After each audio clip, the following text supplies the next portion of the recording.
चलिए स्टार्ट करते हैं। हमारा जो जनरल साइंस का अगला कंटेंट है ये बहुत काम की चीज़ है। ये एक ऐसा टॉपिक है जहां से प्रश्न गारंटीड या 100% आएंगे, क्योंकि बहुत सारी चीज़ें इसमें समेटी हुई हैं। ठीक है, तो इसलिए शुरू से लेकर लास्ट तक अगले कम से कम 40 मिनट तक इस चीज़ को अच्छे से देखिएगा। इसमें आप लोगों को काफ़ी सारा ट्रिक वगैरह बहुत सारा कंटेंट भी आएगा। यहाँ पे दिया हुआ है धातु, अधातु, उसके बाद ये वाला है एक्चुअल में मिश्र धातु। ये वाला क्या है? मिश्र धातु, या फिर कहा जाए एलॉयस। तो मेटल्स, नॉन मेटल्स, उसके बाद एलॉयस, और लास्ट वाला ये अच्छा मिश्र धातु है, ये उपधातु है। प्लीज करेक्ट इट, उपधातु। मिश्र धातु बाजू में लिखा हुआ है, तो यहाँ पर है ये उपधातु में। उपधातु यानी कि मेटलॉइड, और मिश्र धातु यानी कि एलॉयस। ठीक है, तो यहाँ पे इस बात को समझें कि मेटल्स, नॉन मेटल्स, मेटलॉइड और एलॉयस, चारों चीजों को देखेंगे। एलॉयस की चीजें आपको मैं सेपरेट बताऊंगा मंडे को, क्योंकि उसमें बहुत सारे मिश्र धातु, यानी कि पीतल किससे बना है, कांसा किससे मिलके बना है, स्टील किससे मिलके बना होता है, गन मेटल क्या है, ये सब चीजें आपके एग्जाम में पूछी जाती है और गारंटीड वहां से भी आता है। इसलिए तो मैंने कहा कि इससे 100% क्वेश्चन आएंगे। तो एलॉयस का पार्ट मंडे को भी हम देखेंगे। आज की क्लास में हम यहां से स्टार्ट करते हैं कि कौन कौन से इंपॉर्टेंट कंटेंट है, जिसमें सबसे पहले मैं आप लोगों को बताऊंगा मेटल्स को। तो मेटल्स को क्या है अगर मुझे समझाना है, तो सबसे पहले आपको ये देखना होगा। आप लोग एक शब्द सुने हो पीरियोडिक टेबल, या कहा जाए आवर्त सारणी। ठीक है, अलग अलग आवर्त सारणी आते चले गए। इसमें जो मॉडर्न पीरियोडिक टेबल है उसे किसने बनाया? मॉडर्न पीरियोडिक टेबल, आधुनिक आवर्त सारणी किसने बनाया? मोस्ले। मेंडलीव साहब उसके पहले बने थे। ठीक है, मोस्ले साहब ने, हेनरी मोस्ले ने क्या बनाया था? मॉडर्न पीरियोडिक टेबल बनाया था, आधुनिक आवर्त सारणी बनाया था। तो उस आवर्त सारणी या पीरियोडिक टेबल में यदि हम देखें तो उसमें क्या होते हैं, इस प्रकार की चीजें आपको देखने को मिलती है।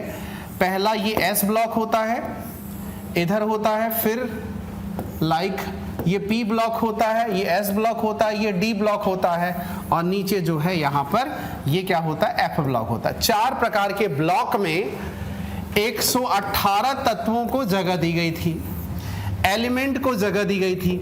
ये एलिमेंट क्या होते हैं? इन एलिमेंट्स में कुछ मेटल्स हो सकते हैं, कुछ नॉन मेटल्स हो सकते हैं, कुछ मेटलॉइड हो सकते हैं। तो क्या है और किस प्रकार इसे समझें, हमको यहां पर इस पीरियोडिक टेबल में देखना है, और कुछ चीजें इसमें समझनी भी है। इसमें अगर हम इस पीरियोडिक टेबल को देखते हैं तो एक बात समझ में आती है, ये जो एस ब्लॉक है, एस ब्लॉक में अलग अलग जो कलर कोडिंग की गई है, इसका कहीं ना कहीं ये सीधा सीधा मतलब मैसेज है। इसमें प्रॉपर्टीज जो है, सिमिलर कलर वाले सिमिलर टाइप के प्रॉपर्टीज, और अलग कलर वाले दूसरे प्रकार की प्रॉपर्टीज है, दूसरे प्रकार के गुणधर्म है। तो मेटल्स की, इन मेटल्स और नॉन मेटल्स वगैरह की पोजीशन को पहले बता देता हूं, फिर मेटल्स क्या है उनके गुणधर्म को देखेंगे। उनके एक्सेप्शन या अपवाद हमेशा एग्जाम में पूछे जाते हैं। जैसे कि मरकरी क्या है? मरकरी क्या है बताओ? मेटल है कि नॉन मेटल है? कंफ्यूजन है? नॉन मेटल है कि मेटल है? मेटल है। जितने मरकरी यानी पारा मेटल है। मेटल हमेशा पीटने पर आवाज आएगी, ठन से आवाज आया। और मेटल की बात यदि हम करेंगे वो ठोस होता है, लेकिन मरकरी क्या है? पारा क्या है आपका? लिक्विड है, वो अपवाद है, इसलिए तो पूछा जाता है। ठीक है, सोडियम, सोडियम क्या है? क्या है बताओ? जितने भी क्या हैं आपके एस ब्लॉक वाले हैं, सबके सब क्या हैं? सबके सब क्या हैं? मेटल्स हैं। थोड़ा सुन लो, आप लोगों को मेटल नॉन मेटल पहचानना बहुत आसानी सिखा देता हूं। जितने भी एस ब्लॉक वाले हैं, जितने भी डी ब्लॉक वाले हैं, और जितने भी एफ ब्लॉक वाले हैं, सब के सब क्या है? मेटल है। ठीक है, तो यहां पर जैसे चीज पूछा मैंने, मरकरी पूछा था, मेटल है। एस, पी और डी वाले सब के, सॉरी एस, डी और एफ सब के सब क्या है? धातुएं हैं, मेटल्स है। मेटल्स मतलब इसे लोहा, कॉपर, एल्युमिनियम वगैरह। ठोस है, सॉलिड होता है, सभी मेटल सॉलिड होते हैं। अपवाद में मरकरी मिल गया, अपवाद में पारा मिल गया। थोड़ा समझना, एक एक चीजों को वहां ऑब्जर्व करना। एस ब्लॉक को जब मैं बात करता हूं तो मैंने कहा पूरे के पूरे एस ब्लॉक वाले क्या हैं, आपके मेटल्स हैं, धातुएं हैं, एक्सेप्ट एक अपवाद है। अपवाद क्या है? हाइड्रोजन। हाइड्रोजन क्या है भाई? ये तो गैस है, और कभी भी गैस हो ही नहीं सकता। मेटल को पीटने से आवाज आती है, तो गैस को पीटने से आवाज आएगी क्या? नहीं आएगी। मरकरी अपवाद है, ये जो है गैस है, हाइड्रोजन गैस है, तो गैस तो ये अपवाद नहीं, क्योंकि ये तो नॉन मेटल है। हाइड्रोजन क्या है? अधातु है। देखो अधातु कौन कौन से होते हैं? ये होते हैं। इसको मैं समझाऊंगा थोड़ा, अभी मैं एस की बात कर रहा हूं। अभी देखो पहले वाले को क्या कहा जाता है? पहले यहां पर देखो थोड़ा सा एक बात समझे कि अगर मैं ऊपर से नीचे इस प्रकार लॉन्गिट्यूडनल कहूं तो इसे क्या कहा जाता है? ग्रुप कहा जाता है, वर्ग कहा जाता है। अगर कितने ग्रुप हैं कहा जाए, कितने वर्ग हैं? 1 से लेकर 18 वर्ग हैं। वर्ग यानी कि ग्रुप। और अगर हॉरिजॉन्टल कहूंगा उसे आवर्त यानी पीरियड कहा जाता है। तो कितने आवर्त हैं? 1 से लेकर 7 तक। कितने आवर्त हैं? 7 आवर्त हैं। तो आधुनिक आवर्त सारणी में 18 वर्ग हैं, 18 ग्रुप हैं और 7 पीरियड्स हैं। 18 वर्ग हैं और 7 आवर्त हैं। ये बात ध्यान रखना। आधुनिक आवर्त सारणी मतलब हेनरी मोसले साहब की आवर्त सारणी। मोसले साहब ने पहली बार इलेक्ट्रॉनिक विन्यास के बारे में बताया।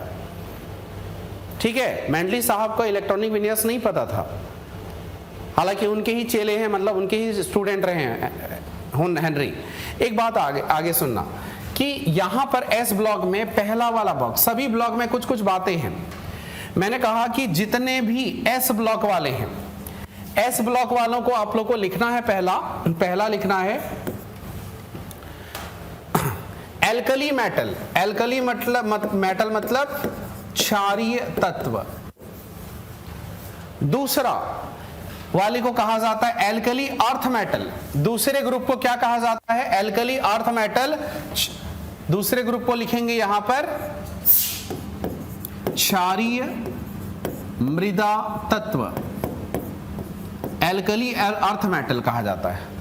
ठीक है, तो एस ब्लॉक के बारे में जान गए कि एस ब्लॉक में हाइड्रोजन को छोड़ के सबके सब क्या हैं? मेटल्स हैं, धातुएं हैं।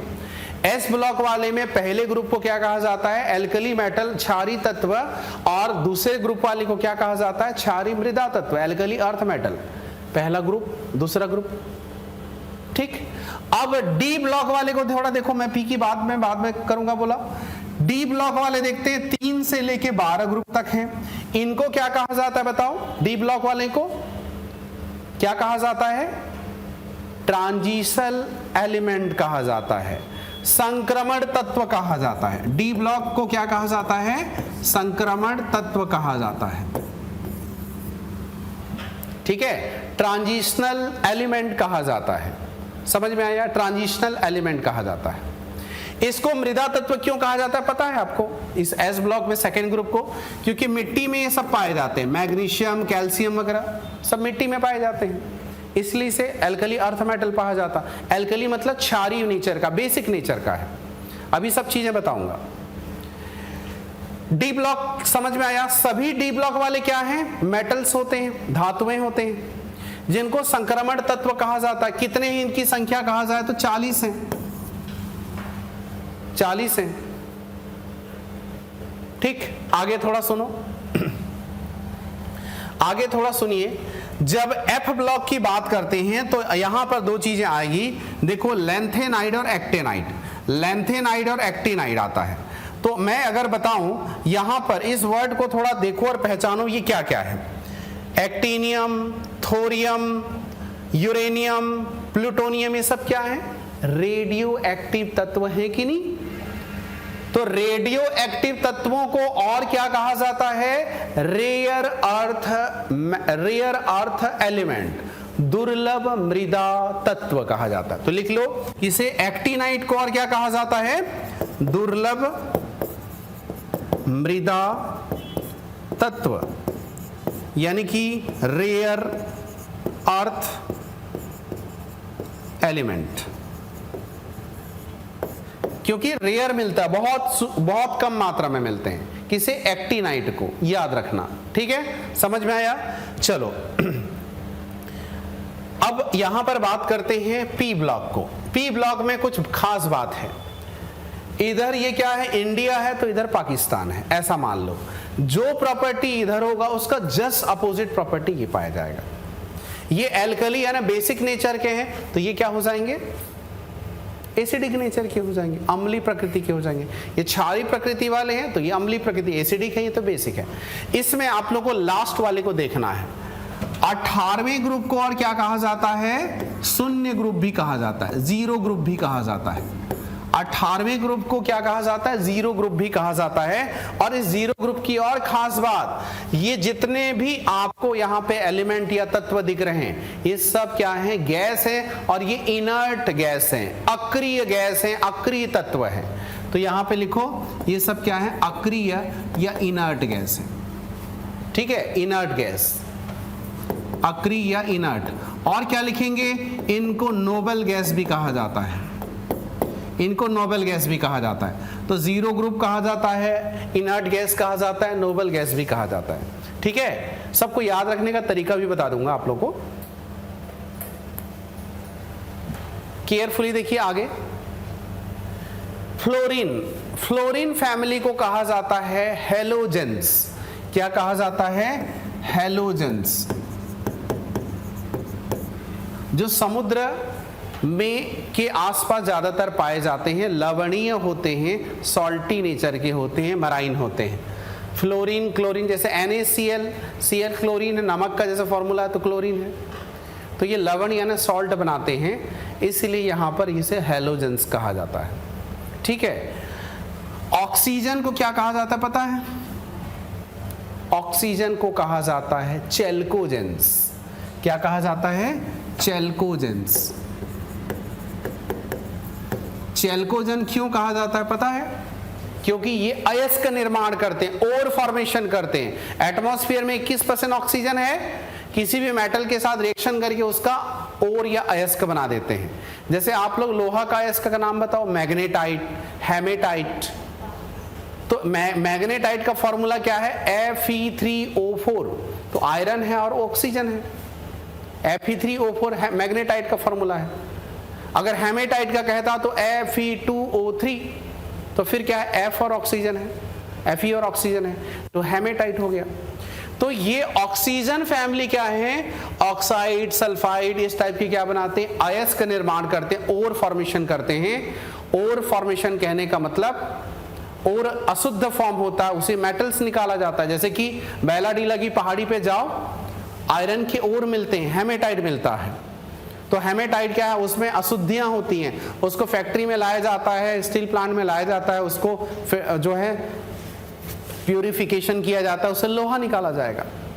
तो ये क्या हो जाएगा? आपका बेसिकली ओर कहलाएगा। ओर उसे ही कहते हैं जिसमें कि मेटल की परसेंटेज ज्यादा होती है और वेस्ट मटेरियल की कम होती है, अशुद्धियां कम होगी और धातुओं की प्रतिशत मात्रा ज्यादा होगी, उसे अयस्क कहा जाता है। ठीक है, आगे आएगा इस टॉपिक में भी।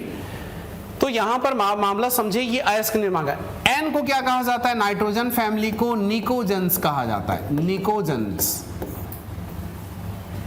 क्योंकि ये उर्वरक निर्माण करते हैं, फर्टिलाइजर्स बनाते हैं। यूरिया NH2CO नाइट्रोजन है,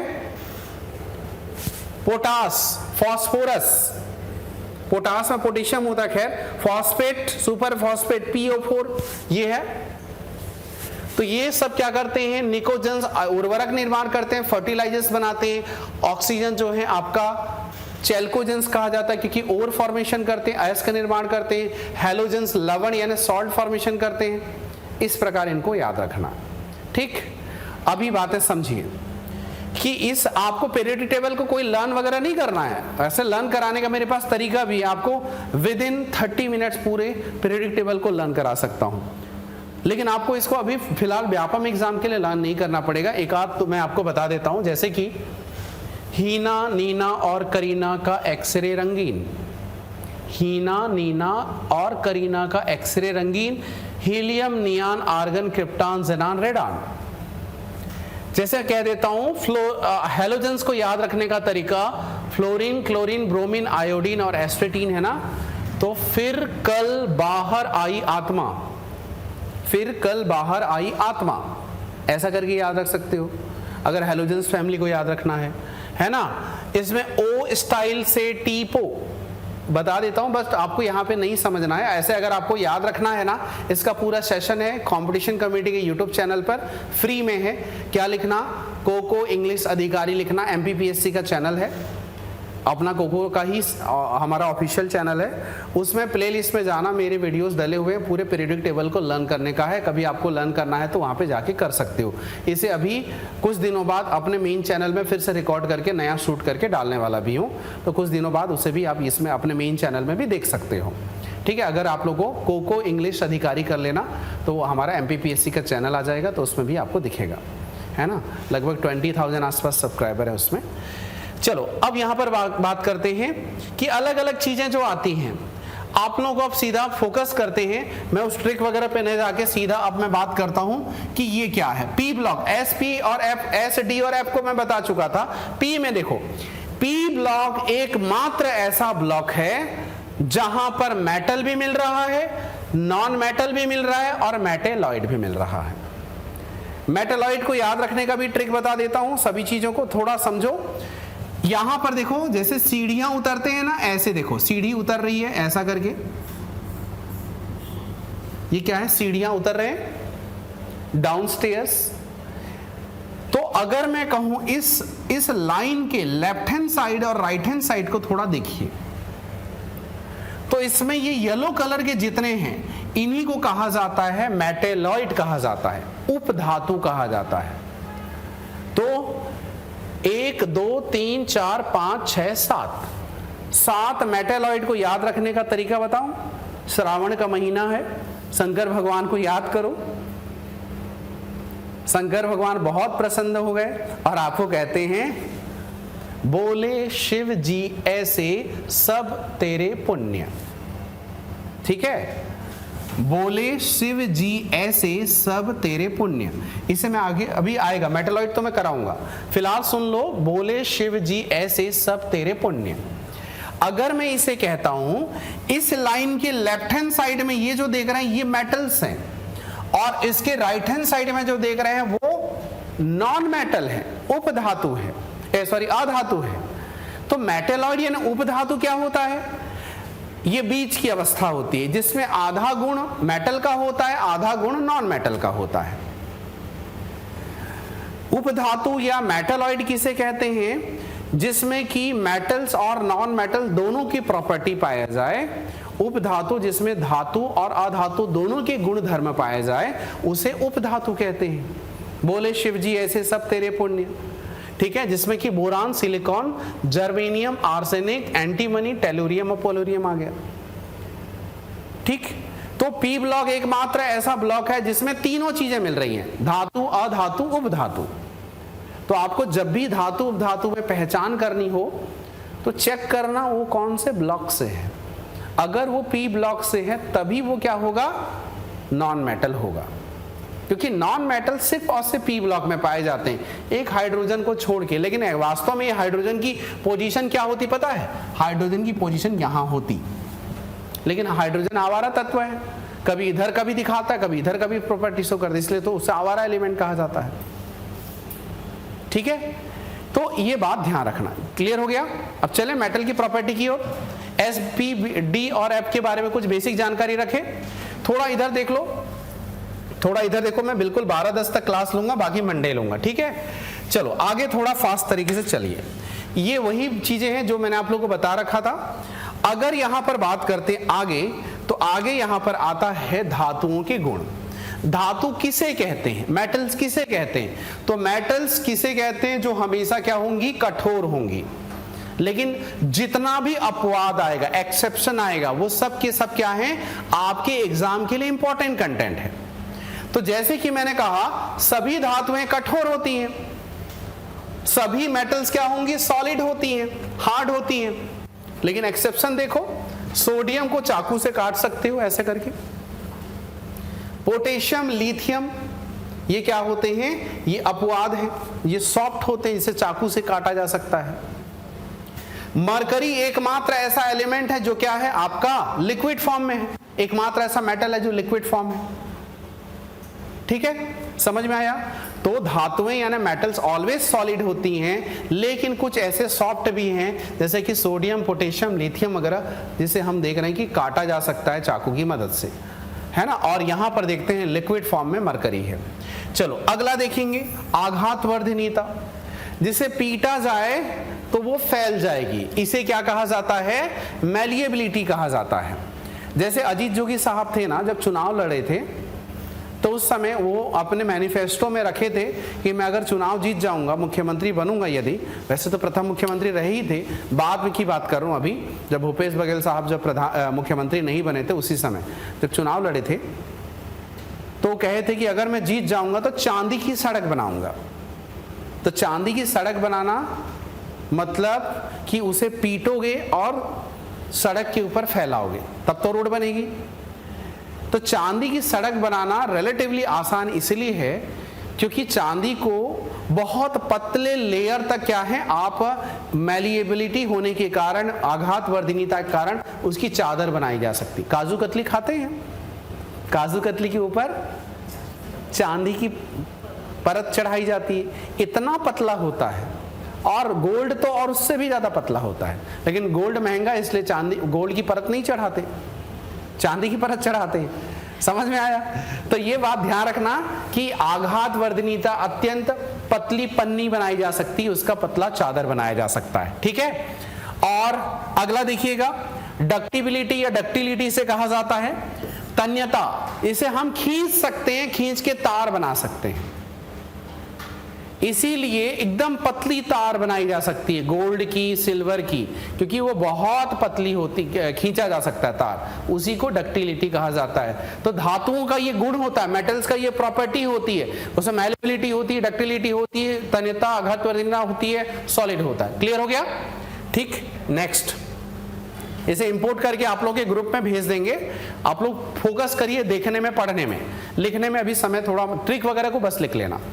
देखो, सभी मेटल्स क्या होते हैं, ये अच्छे कंडक्टर होते हैं, हीट के भी और इलेक्ट्रिसिटी के भी, हीट के भी, इलेक्ट्रिसिटी के भी। अगर मैं हीट कहूं तो जैसे कि जितने भी आपके सिल्वर और कॉपर हैं, उष्मा के सबके अच्छे चालक होते हैं, है ना। उष्मा के अच्छे चालक, हीट के अच्छे चालक होते हैं। सिल्वर बेस्ट होता है, कॉपर सेकंड नंबर का होता है। लेकिन इसमें देखिए, लेड और मरकरी उष्मा के कुचालक हैं, उष्मा के कुचालक है। हीट का जो है वो क्या बैड कंडक्टर है, नॉन कंडक्टर है। तो ये एक्सेप्शन फिर से आपके लिए इंपॉर्टेंट हो गया। जितना एक्सेप्शन है सब काम की चीज है। अगला देखें, यहां पर एक चीज, जितने भी मेटल्स का उनका मेल्टिंग पॉइंट यानी गलनांक, जिसको हीट दें तो वो मेल्ट हो जाना चाहिए, पिघल जाना चाहिए, बहुत हाई होता है। जैसे धातु को पीटोगे तो आवाज आएगा, मतलब सॉलिड है, उसे मेल्ट करना तो बड़ा मुश्किल है, तो उसका गलनांक बहुत होगा। ऐसे लोहा का गलनांक कहोगे थे 1200 डिग्री सेल्सियस से ज्यादा क्या है उसका, 1200 डिग्री सेल्सियस, समझो 100 डिग्री में पानी उबल जाती है, 1200 डिग्री सेल्सियस में लोहा मेल्ट होना चालू होता है, वो बहुत ज्यादा है। तो यहां पर कुछ एग्जाम्पल, कुछ ऐसी चीजें हैं जैसे गैलियम और सीजियम। गैलियम और सीजियम क्या है, इनका गलनांक बहुत कम होता है। वैसे ही बात करते हैं, कंडक्टिविटी की बात कर रहे हैं, जैसे हीट कंडक्टिविटी, वैसे कि इलेक्ट्रिक कंडक्टिविटी। तो सबसे अच्छा चालक क्या है आपका, सिल्वर होता है, सेकंड नंबर में कॉपर होता है, तीसरे नंबर में गोल्ड, चौथे नंबर में एल्यूमिनियम और पांचवें नंबर में टंगस्टन। इसीलिए देखना कि जैसे ऊपर सीलिंग फैन आप खरीदने जाओगे ना, सेम सेम दिखता रहेगा, एक का कीमत 1500 कहेगा, दूसरी की कीमत 3000, तीसरे की कीमत 6000 कह देगा। आप कहोगे सेम तो दिख रहा है, ये तीनों फैन यहां देख रहे हैं, तीनों की कीमत अलग अलग हो सकती है। क्यों? उसकी वाइंडिंग मतलब उसके अंदर अगर कॉपर वायर है तो महंगा, सिल्वर वायर तो खैर नहीं करते क्योंकि कॉस्टली चीज होती है, लेकिन फिर भी आपको कह रहा हूं कि एल्यूमिनियम वाइंडिंग होता तो महंगा, सस्ता होगा, लेकिन वही कॉपर वाइंडिंग होगा तो महंगा होगा। अब सोना चांदी कोई थोड़े वाइंडिंग में यूज करेगा क्योंकि कॉस्टली मेटल है। तो महंगे होने का कारण ये है, जो जितना अच्छा यहाँ पर मेटल यूज कर रहे हो कॉपर, तो उतनी अच्छी कंडक्टिविटी, उतना आसानी से वो फैन उतना ज़्यादा हवा देगा, उतना ज़्यादा आसानी से वो लाइक इलेक्ट्रिक कंडक्टिविटी होगी, बिजली का बिल भी कम आएगा। ठीक, तो ये बात ध्यान रखना। जब भी मेटल को पीटा जाए उसमें एक सोनरस साउंड प्रोड्यूस होती है, यानी कि धात्विक ध्वनि प्रोड्यूस होती है। जैसे कि हम बात करते हैं कि लोहा को पीटो आवाज आएगा, कॉपर को पीटो भी कुछ ना कुछ आवाज आएगा, एल्यूमिनियम को भी कुछ पीटो आवाज आएगा, एल्यूमिनियम को बर्तन गिरा दो ठंड से आवाज आएगा कि नहीं, ये सब आवाज आती है मेटल्स की खास बात। मंदिर की घंटी बजाते हैं, घंटी क्या है, वो एलॉयस है, एक्चुअल में मिश्र धातु है, जिसे मैं आगे बताऊंगा। ठीक है, चलो आगे देखते हैं। अधातु क्या है वैसे में, नॉन मेटल की क्या प्रॉपर्टीज है? Just opposite of metal, metal का जस्ट अपोजिट। मेटल मैंने क्या कहा था, केवल सॉलिड होती है, एक्सेप्शन भले मिल गया तो क्या हुआ, लेकिन अगर हम बात करेंगे नॉन मेटल को तो ये तीनों पाई जा सकती है। ब्रोमीन एकमात्र ऐसा नॉन मेटल है जो लिक्विड फॉर्म में मिलता है, जो लिक्विड फॉर्म में मिलता है। ब्रोमीन एकमात्र ऐसी अधातु है जो लिक्विड फॉर्म में मिल रही है। उसके अलावा हम कहते हैं जैसे धातुओं में चमक होती है, सोना चांदी वगैरह सब चीजों में चमक थी, नॉन मेटल में कोई चमक नहीं पाई जाती। नॉन मेटल में किसी प्रकार का कोई भी ऐसा शाइनी नेचर नहीं होता। लेकिन अपवाद फिर से इंपॉर्टेंट हो गया, पूरा केमिस्ट्री अपवादों से भरा हुआ है, और अपवाद अक्सर एग्जाम के लिए सबसे फेवरेट होते हैं, इसीलिए एग्जाम्पल को जरूर याद रखना, अपवादों को जरूर याद रखना। आयोडीन क्या होती है, वो है तो एक्चुअल में हैलोजेंस का, फ्लोरीन क्लोरीन ब्रोमीन आयोडीन। फिर कल बाहर आई आत्मा, आई का आई जो आया आयोडीन, एक्चुअल में ये क्या होती है, चमकदार होती है, जबकि ये नॉन मेटल है, अपवाद है इसलिए चमक होती है इसमें। धातुओं का मेल्टिंग पॉइंट बॉइलिंग पॉइंट ज्यादा होता है, लेकिन ये नॉन मेटल का देखो, नॉन मेटल का बॉइलिंग पॉइंट मेल्टिंग पॉइंट बहुत कम होता है, ये सॉफ्ट नेचर के होते हैं। फिर से इधर एग्जांपल आ गया, हीरा और ग्रेफाइट जानते हो किसका भाग है, कार्बन का। कार्बन कौन सी फैमिली का है, पी ब्लॉक का है, तो पी ब्लॉक का हुआ मतलब वो नॉन मेटल हो गया। ठीक है, हालांकि उसमें मेटल और मेटलॉइड भी मिलेंगे, लेकिन कार्बन नॉन मेटल है। लेकिन कार्बन के एलोट्रॉप्स 3 हैं, अपरूप क्या क्या पता है, हीरा, ग्रेफाइट और बैकमिंस्टर फुलेरिन, फुलेरिन नाम बोलते हैं, है ना, 3 अपरूप होते हैं। तो आपको पता है कि हीरा तो बहुत चमकदार होती है, ग्रेफाइट में भी चमक होती है, ग्रे हुआ तो क्या हुआ, पेंसिल के निब में जो ग्रेफाइट है उसमें भी तो चमक होती है। ठीक है, तो इस प्रकार देखते हैं कि ये क्या है, इसमें चमक होती है। अधातुएं विद्युत की कुचालक होती हैं, नॉन कंडक्टर होते हैं, जिसमें मेटल्स, नॉन मेटल्स क्या है, नॉन कंडक्टर होते हैं, मेटल्स तो कंडक्टर होते हैं। धातुएं सुचालक होती हैं, अधातुएं कुचालक होती हैं। लेकिन देखो यहां पर फिर अपवाद आ गया, ग्रेफाइट क्या है, आपका विद्युत का कुचालक है, सॉरी सुचालक है, गुड कंडक्टर है, तो ये अपवाद आ गया। ऐसे ऐसे तो प्रश्न पूछे जाते हैं, क्लियर हुआ। तो ये धातु अधातु से रिलेटेड कुछ बेसिक प्रॉपर्टीज हैं जिसको आपको याद रखना था, इसलिए ये चीज ध्यान रखना कि ब्रोमीन एकमात्र ऐसा नॉन मेटल है जो लिक्विड फॉर्म में मिलता है। बाकी आप देख के पहचान सकते हो, हाइड्रोजन तो गैस है, नाइट्रोजन तो गैस है, ठीक है, ऑक्सीजन तो गैस है, फ्लोरीन भी गैस है, क्लोरीन, जितने भी यहाँ पर बाकी चीज को देख लो, जितने भी आपके इनर्ट गैस हैं, अक्रिय तत्व हैं, 18वें ग्रुप वाले हैं, 0 ग्रुप वाले हैं, जिनको मैं इनर्ट गैस या नोबल गैस कहा, तो सबके सब तो गैस ही होते हैं। क्लियर हुआ, ठीक। तो अगर आप लोग को यहाँ पे कोई कंफ्यूजन होगा तो ये याद रखना, ऊपर की चीज जान गए, नीचे जान गए, बच्चे खुचे सब क्या होंगे, सॉलिड होंगे। ठीक, ये पीडीएफ आप एक बार रिवाइज करना। चलो इसे याद रखना, ये बड़ी काम की चीज है। इसे कहा जाता है सक्रियता श्रेणी, इसे कहा जाता है एक्टिवेशन सीरीज। तो आप लोगों को यहाँ पर ये सीरीज को लर्न करना है, अच्छे से समझना है। इसी क्लास में आप लोगों को एक एक चीजें लर्न हो जानी चाहिए। हार्डली 5 मिनट लगेगा, एक एक चीजें लर्न हो जाएगी। 5 मिनट भी नहीं, 2 से 3 मिनट में। देखो इसका मतलब क्या है, सक्रियता श्रेणी का मतलब ये है 4 ऑप्शन दिए होंगे आपको, इनमें से कौन सक्रिय है कौन अक्रिय है, ये सब प्रश्न पूछा जाता है। कौन ज्यादा सक्रिय, कौन रिएक्शन करेगा, इसे बिल्कुल चुटकी में 2 मिनट में बना सकते हो। और इसी का अनुप्रयोग कहोगे कि लोहे में जंग क्यों लगती है, उसमें जो है तेल की परत चढ़ा देते हैं, उसमें जस्ता की परत चढ़ा देते हैं, पर क्यों सुरक्षित हो जाती है, इसी से बना सकते हो आंसर। और ये एक ऐसा कंटेंट है जिससे बहुत सारे प्रश्न बनते हैं, इसलिए 2-3 मिनट बिल्कुल पेशेंस से सुनिए, सब चीजें आपको समझ में आ जाएगी। सक्रियता श्रेणी में जो सबसे टॉप पर होगा वो सबसे ज्यादा रिएक्टिव होगा, सबसे ज्यादा सक्रिय होगा, और जो सबसे नीचे पाया जाएगा वो सबसे कम सक्रिय, लीस्ट रिएक्टिव होगा। इसलिए सोना चांदी को ज्वेलरी में हम क्यों यूज करते हैं, क्योंकि प्योर फॉर्म में मिलता है, नहीं तो लोहा का यूज नहीं करते। क्यों नहीं करते, क्योंकि वो सक्रिय है। इधर देखो रिएक्शन करा के वो मटमैला दिखता है, क्यों दिखता है, रिएक्शन कर रहा है। ये लो लीस्ट रिएक्टिव है, रिएक्शन ही नहीं करते, तो प्योर फॉर्म में मिलता है, इसलिए चमक ज्यादा होती है। तो इसे याद रखने का एक तरीका है कि इमेजिन करिए कनक नाम का एक व्यक्ति है। अब कनक मान लो 50 साल का व्यक्ति है, 40-50 साल का व्यक्ति है। अब कनक की मां होगी तो वो 70-75 साल की होंगी। तो 70-75 साल की कनक की मां को आप देख के चौंक जाते हैं, क्योंकि दादी की उम्र की हैं और वो फेसबुक चलाती हैं, सोशल मीडिया चलाती हैं, फोन चलाती हैं, स्मार्टफोन यूज करते हैं। कुछ लोग करते होंगे, लेकिन इन जनरली बहुत सारे लोग नहीं करते, क्योंकि उनके उम्र में वो लोग आजकल मोबाइल चलाना थोड़ी सीखेंगे, अभी कुछ सीखे होंगे तो अलग बात है। फिर भी मैं कह रहा हूं, आप कनक की मां से मिलते हैं और कहते हैं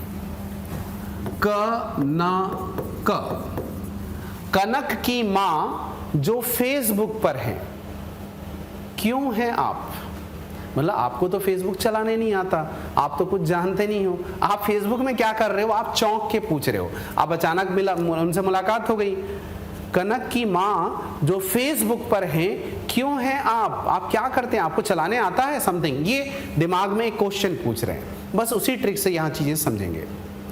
कनक, तो देखो यहां पर देखो मैं बता दूं, कनक की मां, की का कोई मतलब नहीं है, मां का मां बन गया, मां बन गया, ठीक है। थोड़े समय के लिए ऐसे समझो, कनक की मां जो फेसबुक पर, मतलब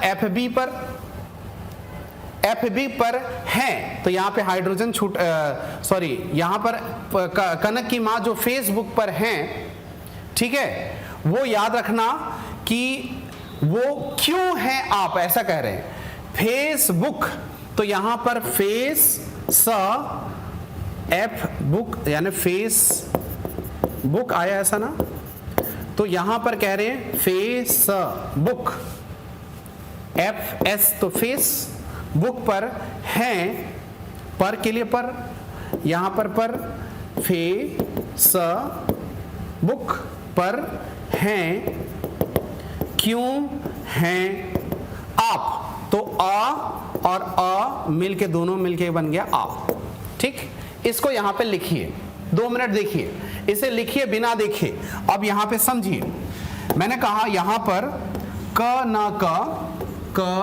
न क, ठीक। और इसके बाद मैंने कहा कनक की मां के लिए, की के लिए कुछ नहीं है, लेकिन मां के लिए मैग्नीशियम, ठीक है, एल्यूमिनियम है ना, कनक की मां। उसके बाद क्या आ गया, जिंक, जो फेसबुक पर है, मतलब FE और SN, फेसबुक पर मतलब यहां PB, कनक की मां जो फेसबुक पर है मतलब हाइड्रोजन, क्यों है मतलब कॉपर, है ना, है के बाद क्या है, क्यों है ना, तो यहां पर HG, और आप मतलब AG, फिर AU, और यहां पर P मतलब प्लेटिनम, ठीक। इसे लिखिए अब यहां पर, कनक की मां, और यहां पे मां ऐसा करके लिख लो, तो यहां पर मां और आ, तो यहां पर दोनों मिलके मां आ गया, जो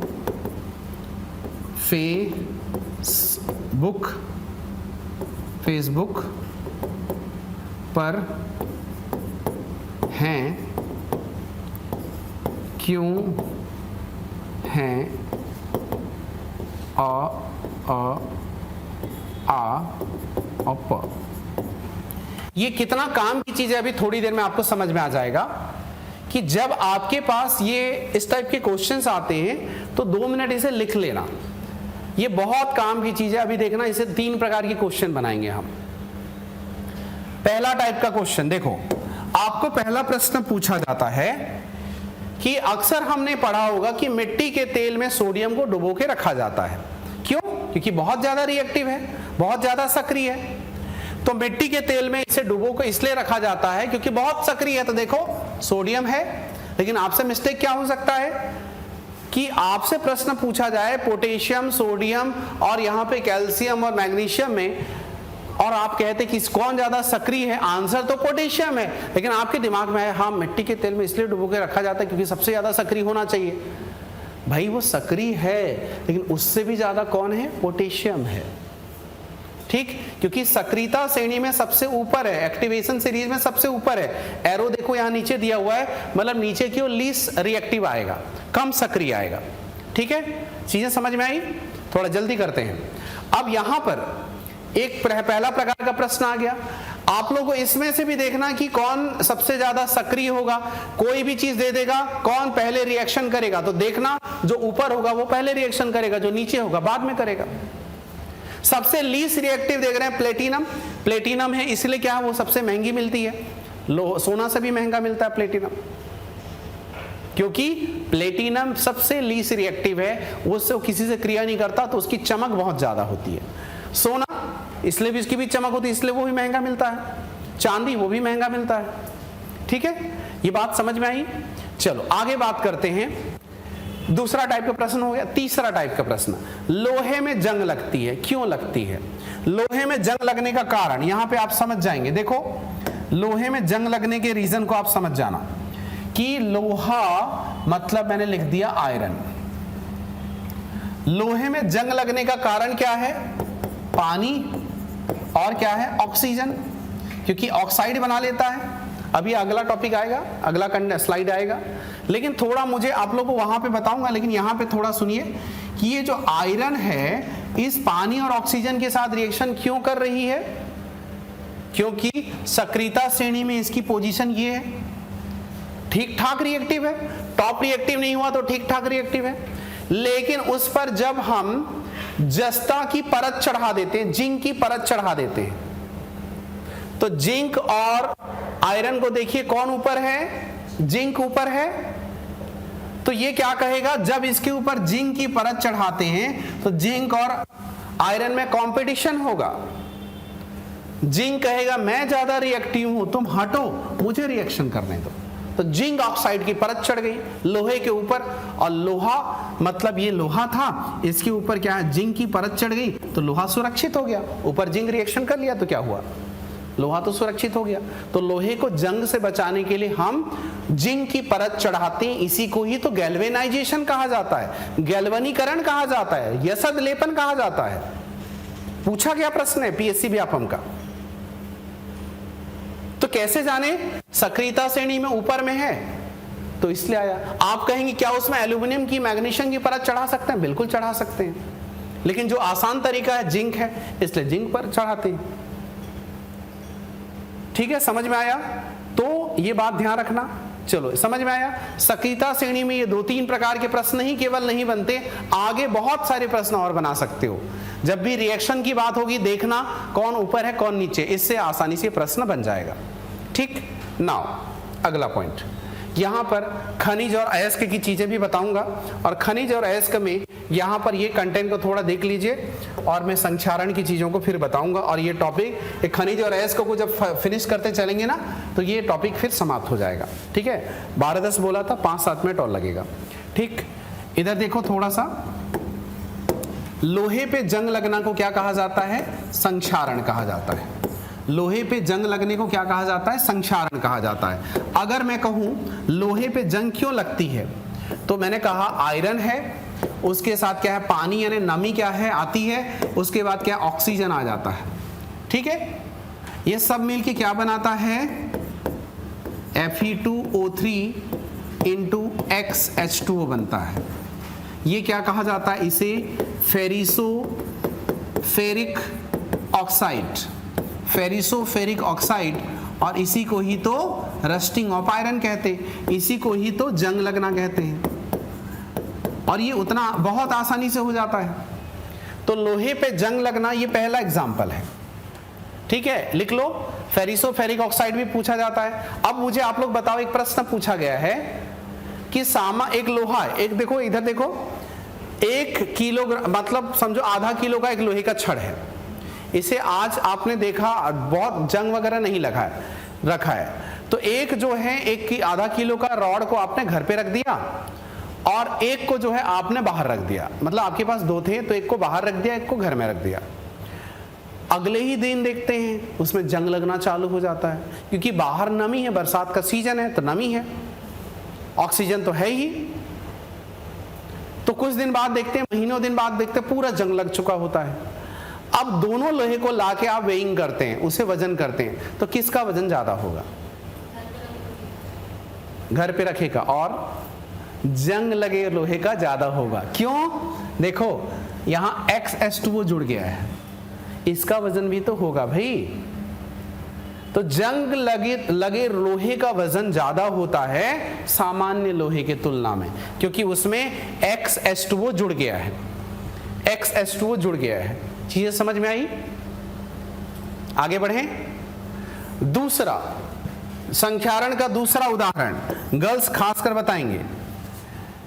चांदी की ज्वेलरी यूज करते हैं तो खरीदते समय तो बहुत चमक होती है, 2-4 महीने बाद देखते हैं वो चांदी की ज्वेलरी मलिन पड़ जाती है, थोड़ी काली पड़ जाती है। तो चांदी वास्तव में सक्रियता श्रेणी में नीचे की तरफ है, वो आसानी से रिएक्शन नहीं करती। लोहे का जंग एक दिन में लगना चालू हो जाता है, कुछ घंटों में लगना चालू होता है, लेकिन चांदी की ज्वेलरी 2-4 महीने में लगती है, मलिन होने लगती है। तो चांदी का मलिन पड़ना भी क्या है? कोरोजन का एग्जाम्पल है, संक्षारण का उदाहरण है। लिख लो, चांदी का मलिन पड़ना, थोड़ा काला पड़ना। तीसरा कॉपर। शंकर भगवान का महीना है, श्रावण सोमवार में क्या है, बहुत सारा पानी डालते होगे। तो इसमें देखो कि जब हम कॉपर का लोटेस खरीदते हैं बर्तन दुकान से, तो वो बहुत चमकदार रहती है। लगातार हम पानी उसमें क्या यूज करते रहते हैं, और कुछ दिन बाद देखना वो कॉपर के लोटे का आकार, उसका जो है कलर जो है बहुत डिसअपियर हो जाता है, उसमें की डार्क ग्रीन कलर की परत चढ़ जाती है जो लगभग काली जैसे दिखती है। ठीक है, उसे फिर से क्या एसिड या किसी चीज से मांस दो तो फिर से वही चमक लौट के आ जाएगी। ठीक है, तो देखो तीसरा, चांदी कॉपर के ऊपर तांबे के ऊपर गहरे हरे रंग का परत, डार्क ग्रीन कलर का परत चढ़ना, ये क्या कहलाता है? ये भी संक्षारण कहलाता है। ठीक, समझ में आएगा? चलो अंतिम कंटेंट की ओर चलते हैं आज के सेशन का। तो देखो आपको यहां पे 2 चीज समझनी है, अयस्क और दूसरा है खनिज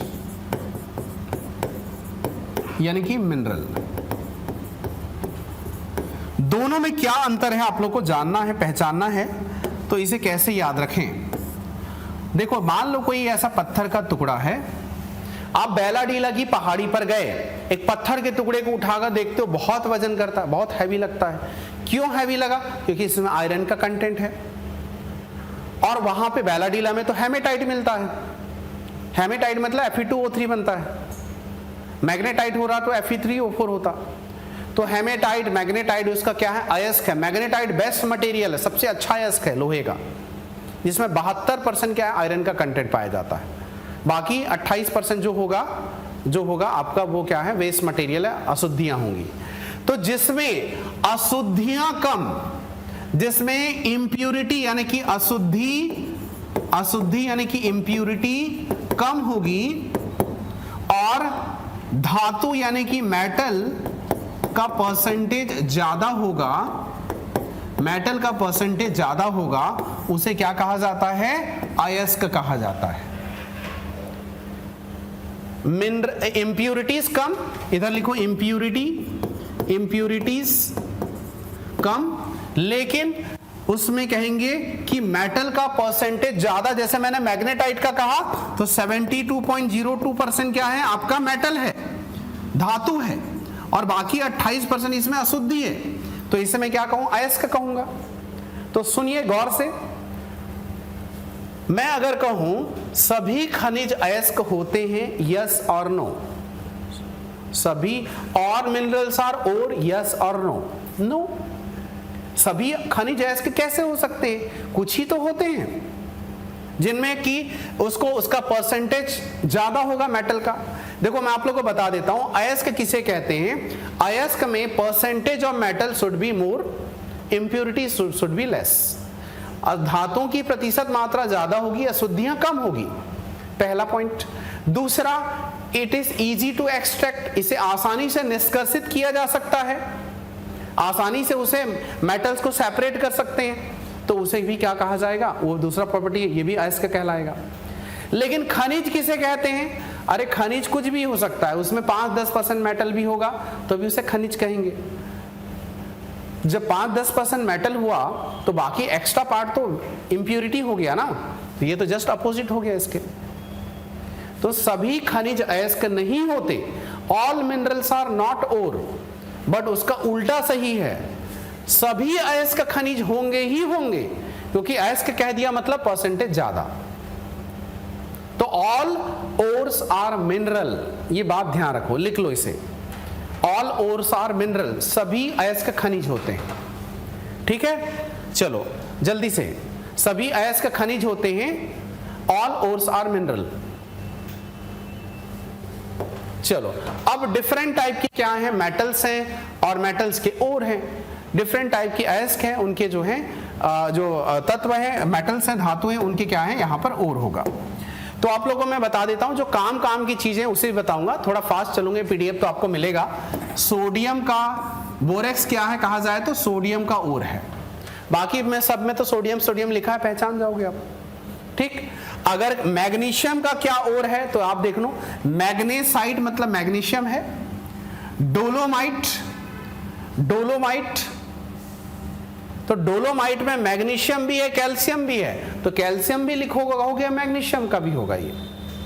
ठीक है, फॉर्मूला कभी नहीं पूछेगा आपको, बस ये नाम पूछता है आप लोगों को।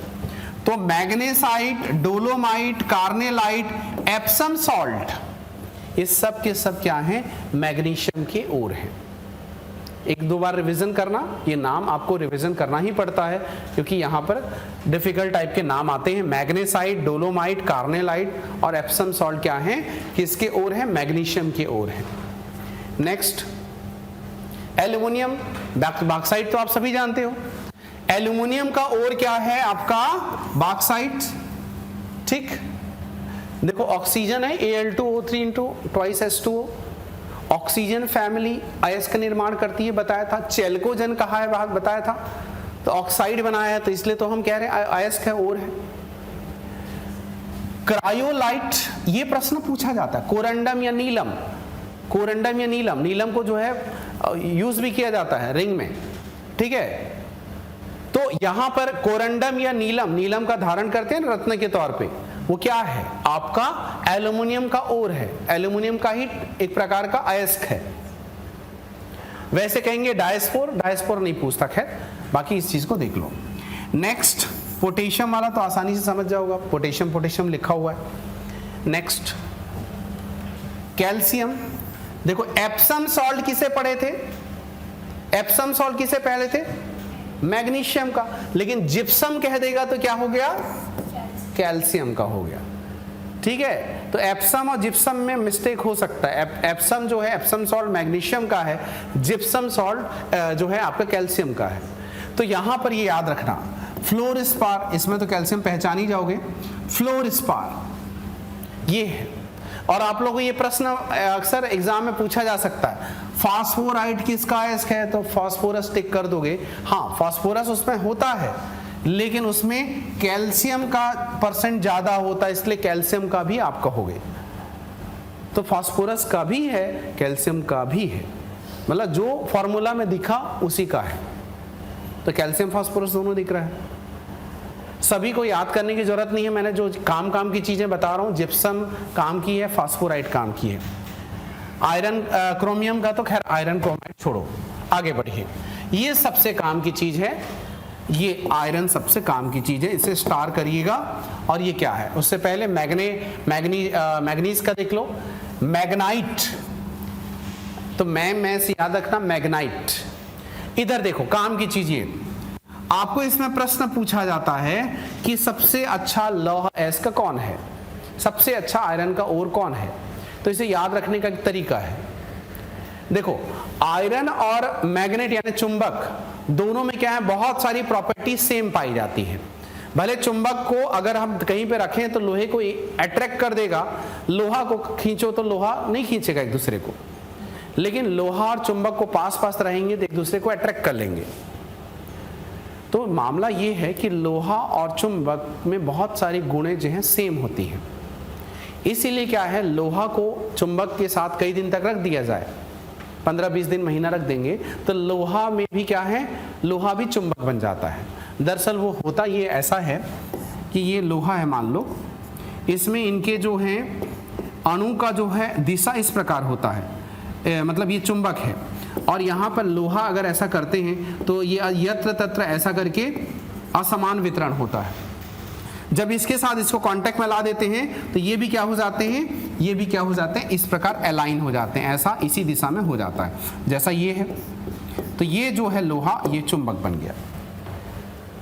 तो मामला ये है कि अगर मैं मैग्नेटाइट कहूंगा तो ऑलवेज वो बेस्ट मटेरियल होगा किसका, लोहे का, लोहे के अयस्क का, क्योंकि मैग्नेट से ज्यादा सिमिलैरिटी शो करता है, तो मैग्नेटाइट लोहा का सबसे अच्छा अयस्क। अब यहाँ पे ट्रिक क्या है, ट्रिक ये है, आप ए से लेकर जेड तक चलो, अल्फाबेटिकली चलो, तो हेमेटाइट का एच लिख लो, लिमोनाइट का एस लिख लो, सीडेराइट का एस लिख लो। तो एच पहले आता है, एल उसके बाद आता है, एस उसके बाद आता है ना। तो अल्फाबेट में जो पहले वो उतना अच्छा अयस्क, जो बाद में वो उतना खराब अयस्क। ये आपको एग्जाम में सीक्वेंस भी पूछा है, लौह अयस्क का सही क्रम लिखो अच्छे से खराब क्वालिटी में। आपको इसको कोयला में भी ऐसा पूछता है, कोयला तो खैर मेटल नहीं है तो उसका भी मैं बताऊंगा मंडे को कि एंथ्रासाइट को क्यों बेस्ट आयरन ओर कहा जाता है, लौह कोयला कहा जाता है। तो यहां पर एच, एल और एस से याद रखना। एच से हेमेटाइट, देखो मैंने कहा था हेमेटाइट अपने बेलाडीला में मिलता है लगभग 70%, मैग्नेटाइट सबसे बेस्ट मटेरियल है, तो ये देख रहे हैं 72.4%, मैग्नेटाइट नहीं मिलता यहाँ पर, ठीक है, कर्नाटक में मिलता है, ठीक है। लिमोनाइट, फिर सीडेराइट, एच, एल और एस, ठीक। आप लोगों को ये भले डिफिकल्ट लग रहा होगा, लेकिन इसी पीडीएफ को एक दो बार रिवाइज करो, आपसे क्वेश्चन बन जाएगा आपका पेपर में, आप इतना में श्योर होके जा सकते हो, आपने कुछ पढ़ के गया है, क्वालिटी कंटेंट, ये सब का सार है। चलो समझ में आया, मिस्टेक नहीं करोगे इसे, अच्छा से खराब समझ जाओगे ना, एच, एल और एस। नेक्स्ट देखो, अंतिम एक दो स्लाइड है, ज्यादा समय नहीं लगेगा, हो गया लगभग। कॉपर की बात करते हैं तो कॉपर में आप लोग को जितना भी नाम दिख रहा है ना, इस नाम को आप लोग भले एक बार देखना, कैल्कोसाइट, कैल्कोपाइराइट, ये सब होता है, क्यूपराइट, मेलेकाइट वगैरह। लेकिन काम की चीज इधर भी है, जेड जिंक ब्लेंड किसे कहा जाता है, ये प्रश्न आपके बीएससी व्यापम में दोनों में आया है। जेडएनएस, जिंक ब्लेंड किसे कहा जाता है, जिंक और सल्फर, इंपॉर्टेंट है, स्टार करिए, जिंक ब्लेंड, ठीक है। कैलामाइन किसे कहा जाता है, जिंक और यहां पे कार्बोनेट, ZnCO3, कैलामाइन, बस काफी है। जिंक ब्लेंड, जिंक और एस का। चलो ये लास्ट कंटेंट है, ठीक है, थोड़ा सा देखें, लास्ट कंटेंट है ये अयस्क का। आपका सिल्वर वैसे तो नहीं बनाता क्योंकि आपके नीचे मिलता है आपकी एक्टिवेशन सीरीज में, सकीता श्रेणी में, लेकिन जो थोड़ा बहुत बन जाता है तो native silver, horn silver, argentite, ये सब क्या है, इसके ओर होते हैं। यहां सबसे इंपॉर्टेंट पार्ट है टिन। टिन का अयस्क का नाम कैसेट्राइट है, और पूरी इंडिया में सबसे एकमात्र ऐसा राज्य है जहां पे टिन मिलता है, वो छत्तीसगढ़ है। तो कैसेट्राइट क्या है, टिन का अयस्क है। वैसे बात करूं और क्या काम की चीज है, इधर देखो ये दो नाम फिर से इंपॉर्टेंट है। मरकरी का अयस्क का नाम सिनेबार, कई बार पूछा है। सिनेबार किसका अयस्क है? मरकरी का है। उसी प्रकार गैलेना किसका अयस्क है? लेड का है। देखो एस दोनों में कॉमन है। किस में कॉमन है? इसके पहले वाले स्लाइड में जिंक ब्लेंड कहा था, जिंक और सल्फर तो जिंक ब्लेंड, लेकिन लेड और सल्फर तो गैलेना। पीबीएस को भी आपको व्यापम में पूछा गया है, ये दोनों को स्टार करो। Is it clear? ठीक है, तो ये था आज के सेशन का आपका अयस्क। और ये जो है वो जो शुरुआत में मैंने बताया था कि उपधातु को याद रखने का तरीका, तो ये जो है उसको ट्रिक को लिख लो, फिर टॉपिक समाप्त आज का। बोले शिव जी ऐसे सब तेरे पुण्य, बोले शिव जी ऐसे सब तेरे पुण्य।